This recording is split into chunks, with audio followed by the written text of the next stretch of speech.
Hey everybody, this is Sarah Whitaker. And Salty Dalty. Here for Working the World, episode 17, Promoters, part 2.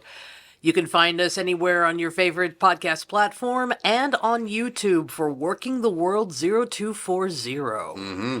And our jargon for today, because we're going into Japanese wrestling, is gaijin. Gaijin, The yes. word for foreigner. Yep. So, nowadays I'd probably here in America have to say international superstar, but yeah. Mm-hmm.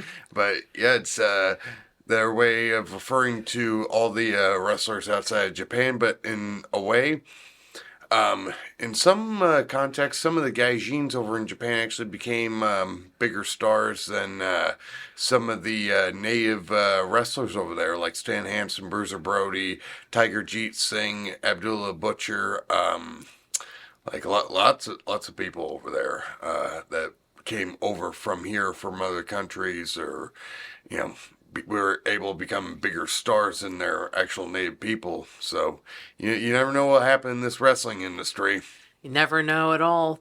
Alrighty, so we're going to start with Japan and go to Mexico. Yep. We're going to be focusing mostly on the territories that were more NWA based and or territories that came out of those territories as well. So, but Mexico wasn't so much as a NWA territory, but at the same time they're more noble enough to be able to be talked about in this, because Europe, it's its own completely different territory and different system. So it was we'll go ahead and maybe do a future episode on all the wrestling over there in Europe. Definitely.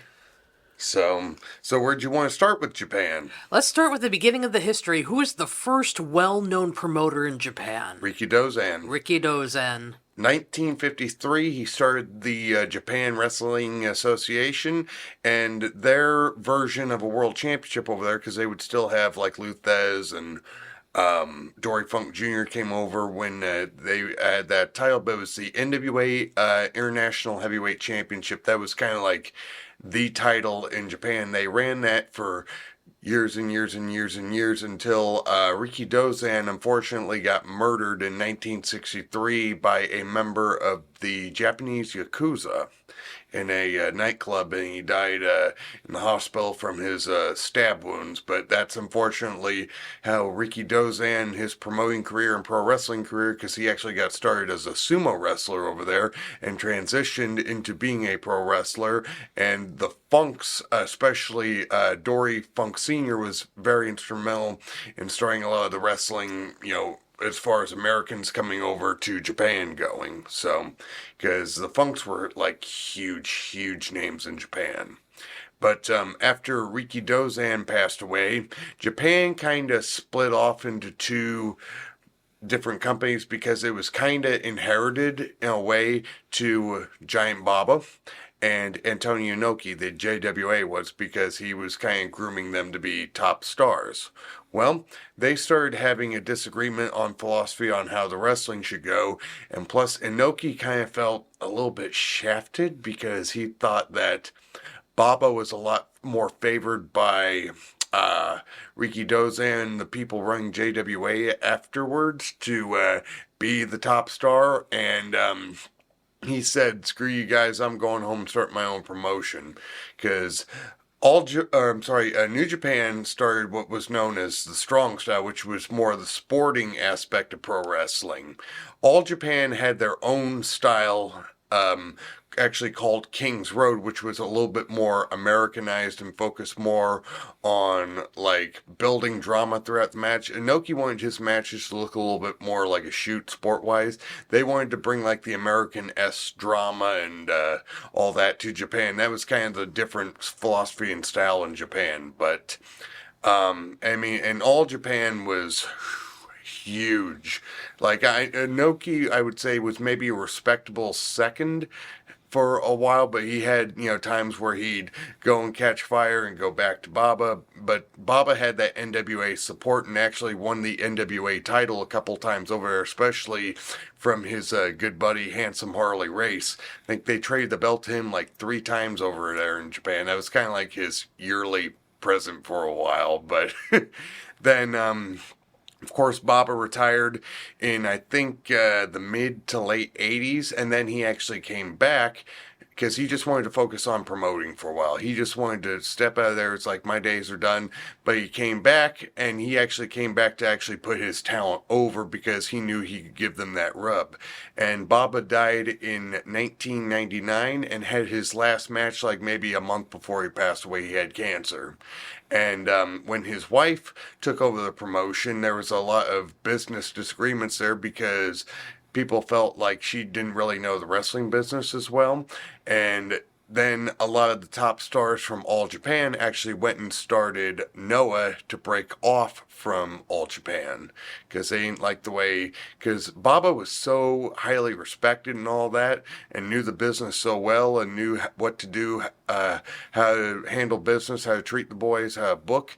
It's like Mrs. Baba, unfortunately, from what I've been told, doesn't have that kind of, I mean, she's passed since then too, but she did not have that knowledge as far as what to do business wise. And they felt like one of the boys or somebody who was, trying to, who knew the business should have taken over the business from Baba when he passed. But that's when Noah came about. Then you had all these other companies follow suit after All Japan split, and New Japan was kind of like rose up to that prominent level while all these companies were splitting off, from what I've been told.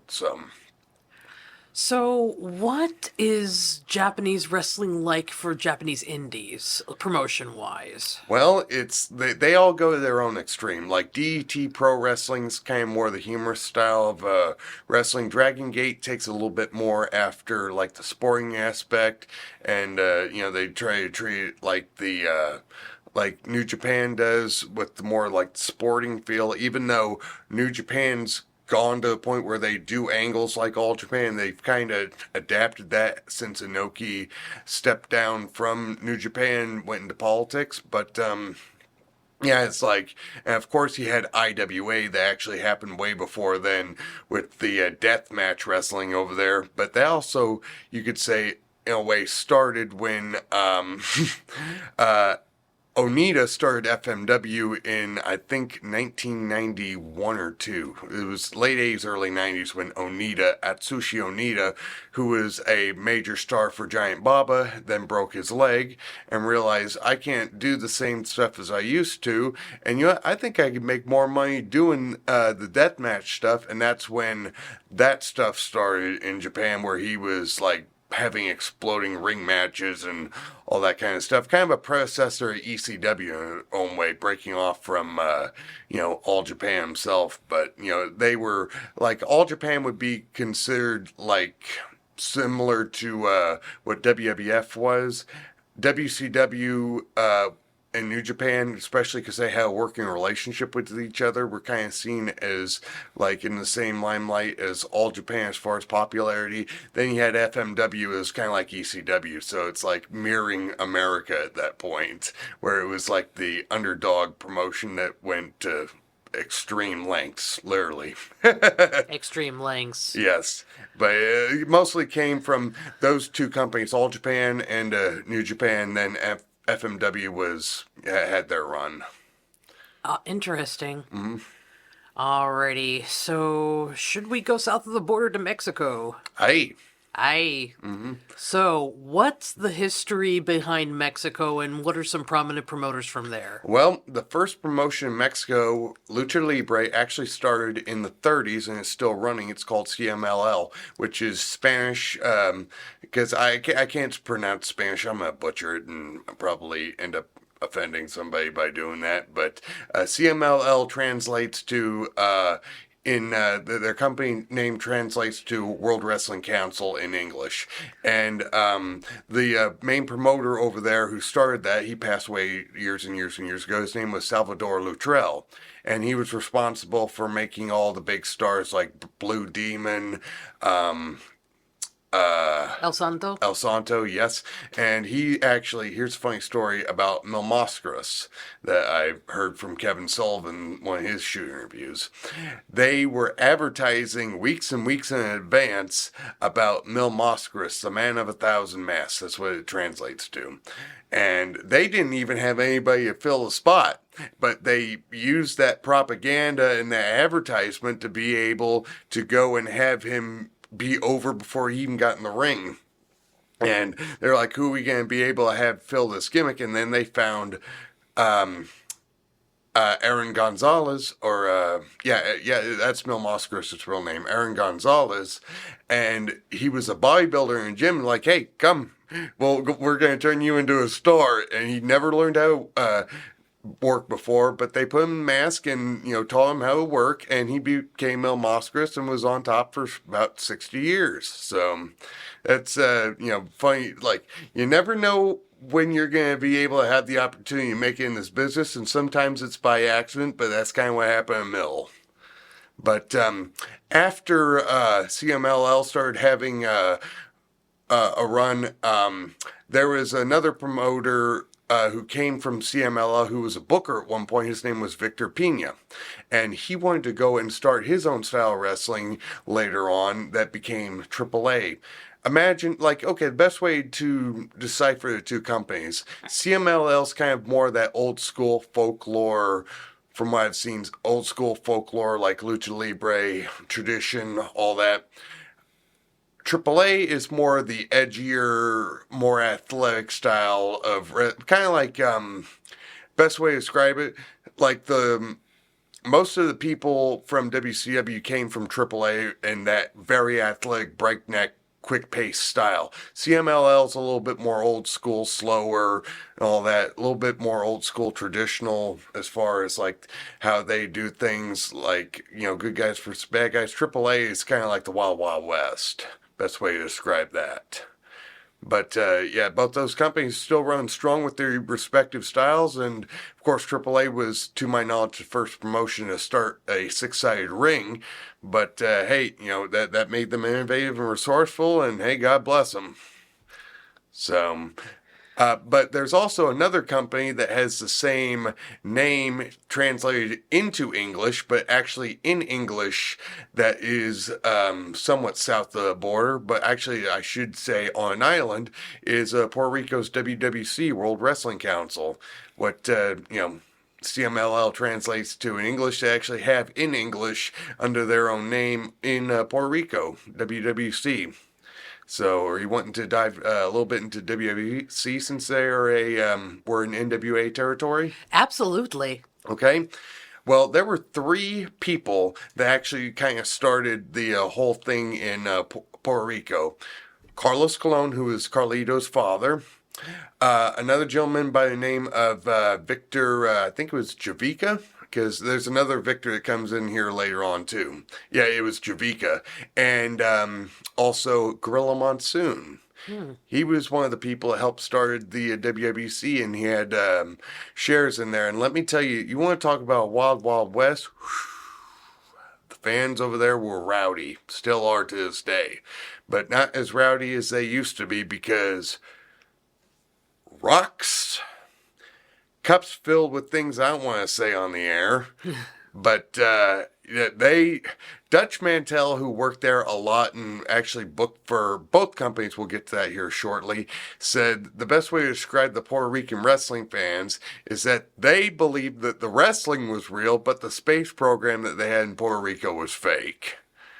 So, but Puerto Rico was known for actually having a little bit of that, like the no rope barbed wire matches and stuff like that, kind of making that a little bit of a thing, because there's partially blood and guts over there, kind of like if Memphis went to Puerto Rico, that'd be a really good way to describe it. And except if you gave the fans like cups of rocks to throw at the wrestlers, that's what you'd end up there. Well, I mean, I know in WCW they threw trash a lot, so... Right, yeah. But what the fans used to go and do is that they'd take big gulp cups and they'd empty out the soda and fill them with rocks and bring them in, and you couldn't be able to tell what was in there unless you confiscated them. I guess they didn't confiscate them, and they would throw that and then throw the rocks in there and then do whatever in the cup and then throw the cups in. I had a rock thrown at me once during a show. Actually, no, it was okay. Slight detour. I mean, back in the day when I was a promoter, I was a manager alongside of a manager called who was a gothic top-hatted bad guy called Dr. Spook Show, and we had a show called Midwest Mania. And he got so much heat that people started throwing rocks at him and in tandem me. Mm-hmm. So, I mean, it's like I know what it feels like to have... Now imagine having a whole cup of those thrown at you. Oh, man. Because it's like a lot of times in Puerto Rico would have shows at baseball stadiums, and the wrestlers would come out of the dugout. You'd be running from the dugout even faster than the ball players trying to get a home run or get a base. So, and then back to the ring, because it seems like the best place to be safe was either in the locker room or in the ring, because they'd leave you alone if you're in the ring. Stay out of the stands. Oh, brother. But Puerto Rico also, much like Japan, had a split too. And after Bruiser Brody got killed over in Puerto Rico, there was another promoter over there who, I don't know whether this rumor is true, but the rumor is that this gentleman, I mentioned his name earlier, Victor Quiñones, was actually a son of Gorilla Monsoon. And he was actually listed, to my knowledge, in his obituary when he passed away in 1999. And Victor's no longer with us either, so I don't know how you'd be able to prove that. But he actually got started in WWC in the mid-'80s. Then sometime after Bruiser Brody got killed over there, he actually went and started his own company after a while called IWA. And it's like, I think it was separate from the IWA in Japan, but it was... like they tried to make it even wilder than WWC was already, but Dutch actually went in 2000 and defected from WWC when he actually brought business back up in Puerto Rico after the Brody incident to go work for Victor Quiñones in IWA, and actually brought their ratings up too. So it's kind of like, want to talk about bookers in more than one territory being able to bring a territory up, Dutch Mantel. But as far as Puerto Rico goes, they're still got both companies going. I don't know if it's as prominent as it was before all this happened, before the split and all that. But yeah, the whole island was really rocking at one point. And hey, hope everything goes well with them after there, because they took a really big hit after that hurricane a couple of years ago. So, but I digress on that. But as far as the whole Gorilla Monsoon thing, it's like, imagine like how many promotions that Gorilla Monsoon actually was owner at that one point, because he was actually part owner of WWF at that point when he started WWC, in case you didn't know. Oh, wow. Yeah, he actually had 20% of the territory. Yep, it was, not to get off topic from the indies, but WWF was between, I believe, 5 different owners. It was between Vince McMahon Sr., Arnold Skolin, who had 10%, Gorilla Monsoon, I think Phil Zacco, there's another gentleman in there, and there was one more person. It wasn't Junior, but Junior went and eventually bought them all out. But yeah, Gorilla Monsoon was actually part owner of WWF in the beginning, and also part owner of Puerto Rico in the beginning. That's whose shares that Bruiser Brody was allegedly going to buy before he passed away, was Gorilla Monsoon's. So, yep. The more you know. Dun, dun, dun. So, Do we want to talk about American indie promotions that came from NWA territory? Well, yeah, because I mean, we were kind of touching upon like ECW and WCW in last week, so let's talk about the Indies and ROH. Well, I was going to say, you got to go back even further Oh, for the really? origins of ROH. Yeah, got to go back to ECW for that. Oh, Because it's got started by Todd Gordon, and Rob Feinstein had a hand in, ownership hand in there later on, but because Paul bought in. Well, Paul also had Gabe Sapolsky, who was helping write for him at that point too, and he was kind of sitting under Paul's learning tree, during the entirety of ECW from beginning to end. Well, when ECW closed, Rob Feinstein, who I believe he still currently owns RF Video, he went and decided, it's like, you know what, I'm going to go ahead and start my own wrestling promotion, because he actually had a minority ownership in ECW and had his own direct-to-video service, RF Video, and decided that he wanted to start his own wrestling promotion, kind of based off what ECW was, without, being a little bit more like wrestling, like Japanese, like underground talent and all that. Kind of like, best way to describe it, if you mixed a little bit of, old school Japan with some old school NWA, you got ROH. But he went and got that started, then was quickly exiled out after his scandal. We'll leave you to go on the internet and look that up too, because we don't want to say what that was for on air. Then Kerry Silken, I believe, stepped in and took his place as far as the ownership on there.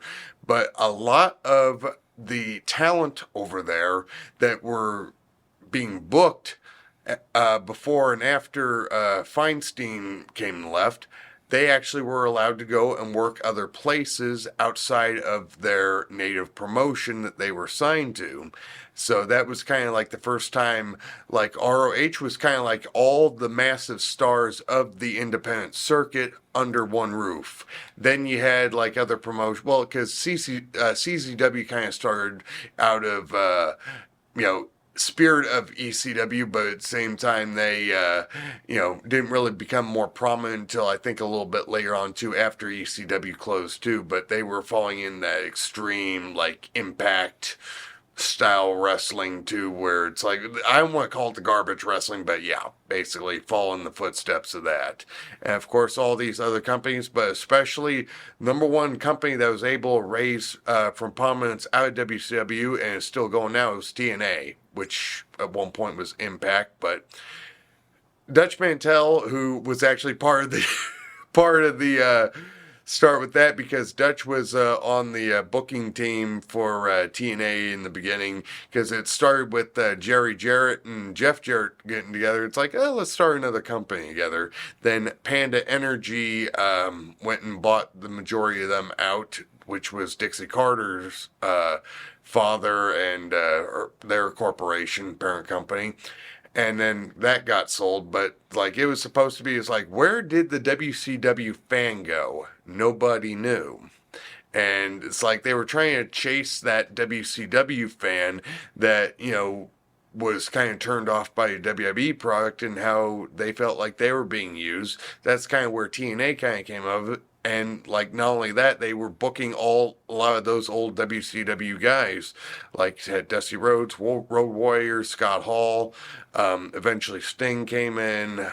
Then like it's Booker T. It's like WCW 2.0 in a way at that point with the guys, but they were also doing something that WCW wasn't really doing at the time that they closed, which was really pushing the younger guys and have them intermingle and work as much with the established guys, and actually maybe having them put over, have a competitive match. Because if they were doing that in WCW, it was mostly a enhancement match, or they weren't going to get much in. So it's like kind of fix on that strategy. And of course, they had people like Jim Cornette booking for them at one point. You had Terry Taylor, people that had good minds in the wrestling industry. So. But yeah, it's like that's kind of what happened with WCW and ECW both closed. They had companies kind of follow them in their footsteps. Kind of the same with Japan when FMW closed, or you had the split between All Japan, New Japan. So history has a weird way of mimicking itself. Interesting. So, what do you say about the local? Because it's like it's no longer the territory days. Not really, no. Not really, but I mean, it's like They try to treat it. Some people like it, still is, but at the same time, it's not. right. So I mean, it's like, what's the situation with independent wrestling now? Because it's like we basically own our own cities now. Well, either cities or even venues, because there's more than one promotion here in Omaha. They run their own venues. They respect each other's venues, but it's still in the same town. It's more or less like, I don't want to say sandboxes, but it's like each promotion has their own sandbox in the same playground that they go to, and each fan can kind of go and pick which one they want to go to and see who has the prettiest sandcastle. So, Yeah, I remember when. Well, it was started with my mom and I, and in Wham in Kansas, and it's like, yes, I'm a second generation promoter. But just working with a round table of people is very hard, especially when people want to take it over for themselves. and they think their ideas are the only good ones. And Sorry about that, honey. well, I left because I was worried about. Okay, we're running religious implications with a The Unholy Trinity. An anti-religious gimmick in the middle of Topeka, Kansas with Westboro. Yep. And it's like, dude, I already had rocks thrown at my head. Why are we doing this? And it's like, I didn't want to be around for the aftermath of that. And Wham actually closed shortly afterwards. So, I mean, no hatred towards them. I mean, it's like I still talk to a couple of them. I still talk to ones Tommy. the ones that are still available to be found on social media. Yeah, Tommy Snow and Dr. Spook Show, as I mentioned earlier. And then you and I, in 2019, decided to walk into a bank with our mom. And Yeah, two half-blooded Polish women and a goofy, tall, gawky guy walk into a bank and end up walking out with a wrestling promotion. yeah, I mean, Mom did most of the business stuff, as we mentioned earlier, but I mean, She was more on the business end. We were more on the media and creative end on all that. So, but it's like we each had it in hand say I, nay, nay, but at the same time, it's kind of like we respected each other's roles. And it's like if we found something obliviously wrong with what the other one's doing, it's like, we're like, I don't know if this is a good idea. right. And that was more often not her, but Yeah, we ran until 2020. well, we're still technically, pardon me, we're still technically open. It's just we haven't run since then because life kicked us in both shins. Right. Without even a kiss on the forehead. If as a promoter, let me give you this advice: if you plan on running a promotion, get help from people that have been in the industry. And not only that, get a good financial consultant if you can, and also understand the wrestling business as far as like what they are going to want and what they are not going to want from show to show, yada yada, blah blah blah. Alrighty, it's time to go home. And Dadgummit, I keep forgetting to bring that pencil. And you don't even have the dime with you today, so we're just gonna there. Mine makes a prettier sound. Alrighty. More rattly. Find us on your favorite podcast platforms and YouTube at Working the World 0240. Alrighty, stay classy. And shoot the half. Oh, by the way, you're not wearing green today. It's St. Patrick's Day. You're going to get your St. Patty's Day pinch. Aye. Alrighty. Take care, guys.